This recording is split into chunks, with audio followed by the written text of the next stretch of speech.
Hier soir, c'est TF1 qui s'est hissé en tête des audiences avec la série Section de recherche, dont le premier épisode diffusé a été suivi en moyenne par 6,1 millions de téléspectateurs, 24,4% de part d'audience. En seconde position, on retrouve la série Scorpion qui a fait un plutôt faible retour sur M6 en rassemblant 2,8 millions de fidèles, 10,9% de PDA. Enfin, c'est le magazine d'investigation Envoyé spécial sur France 2 qui ferme la marche. Les nouvelles enquêtes d'Élise Lucet ont intéressé 1,9 million d'individus, 10,2% de PDA. Ce qu'il faut voir ce soir. Week-end pluvieux, week-end heureux? Les caprices de la météo annoncés pour les prochains jours constituent une excuse parfaite pour déconnecter devant la télé au chaud dans son canapé. Et les programmes qui vont suivre ne peuvent que vous y encourager.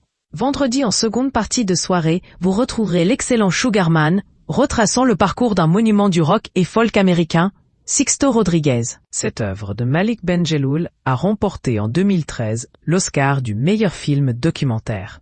Rien que ça. Samedi soir, changement de programme avec une soirée spéciale présentée par Laurent Ruquier sur France 2 en hommage à un immense artiste disparu en 2003.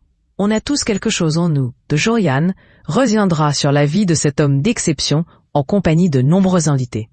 Enfin, dimanche, c'est encore une œuvre oscarisée qui vous est proposée sur France 2.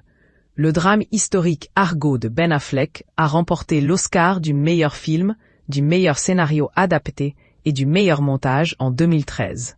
À voir ou revoir absolument.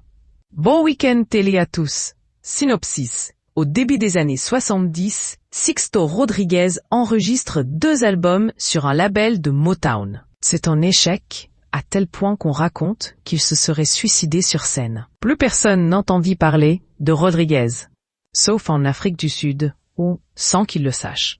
Son disque devint un symbole de la lutte contre l'apartheid. Des années plus tard, 2 fans du Cap partent à la recherche de Sugarman.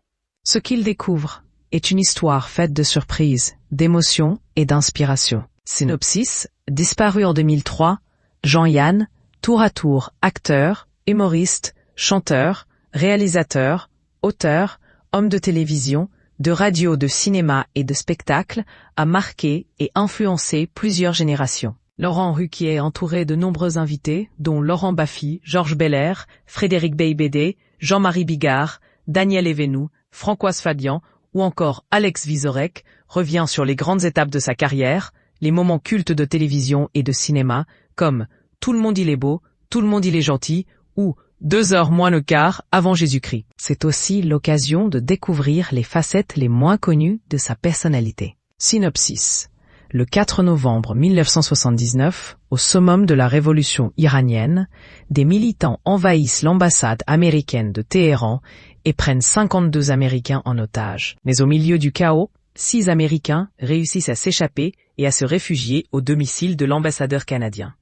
Sachant qu'ils seront inévitablement découverts et probablement tués, un spécialiste de l'exfiltration de la CIA, du nom de Tony Mendez, monte un plan risqué visant à les faire sortir du pays.